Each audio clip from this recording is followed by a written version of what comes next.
Hi everybody, Diane McCracken here. I put this video together over a few days, about a week ago, and it's incomplete, but I haven't been feeling well enough to complete it.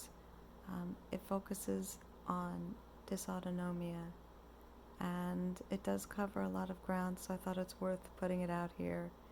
And I will, I hope sometime soon, either amend this video or create a part 2, because this one just sort of cuts off in the middle of things. But I hope it's helpful to everyone, and I hope to be back on with another video soon. Hello everybody, it's Diane McCracken here, and in this video I wanted to tell you a little bit about the dysautonomia that most patients of CCI experience.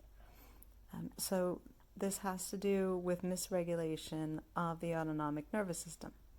The autonomic nervous system is sort of the automatic nervous system, or the unconscious thought of the brain. In other words, it's the control for all of the activity that goes on in the body that is unconscious, such as regulation of temperature, heart rate, digestion, blood pressure, etc.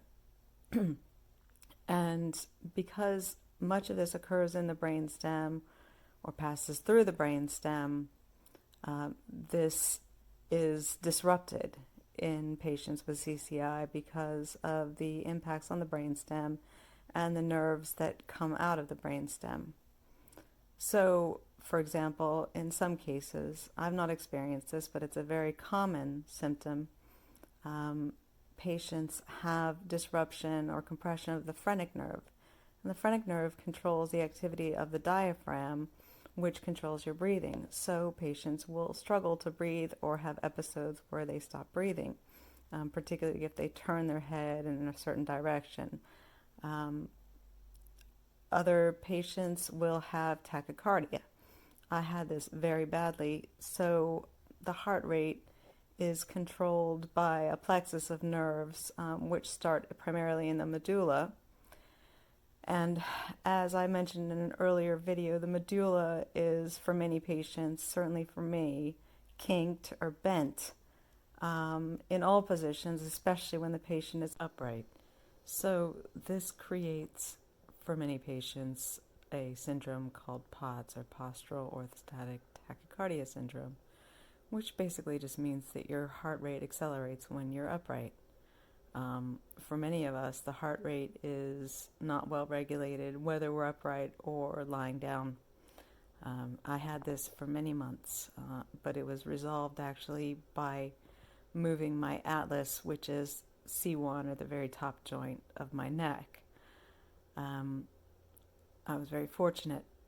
Some people continue to suffer with it for very long periods of time. Obviously, it's bad for the heart, it's bad for sleep, and it's generally quite unpleasant.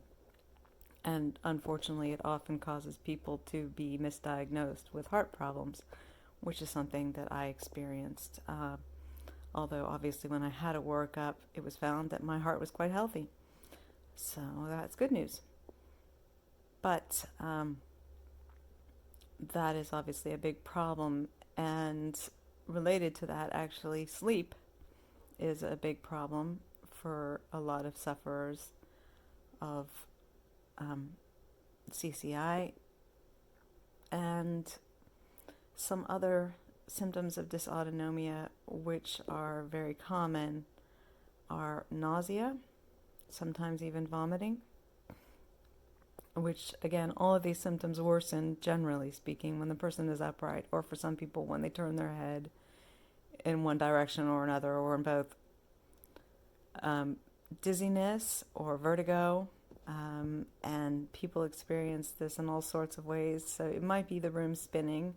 It might be, like for me, it feels like I'm on a ship and the house is rocking. I've also had a sensation of sliding or falling. And again, these are terribly unpleasant symptoms, and those are some of the main symptoms of dysautonomia.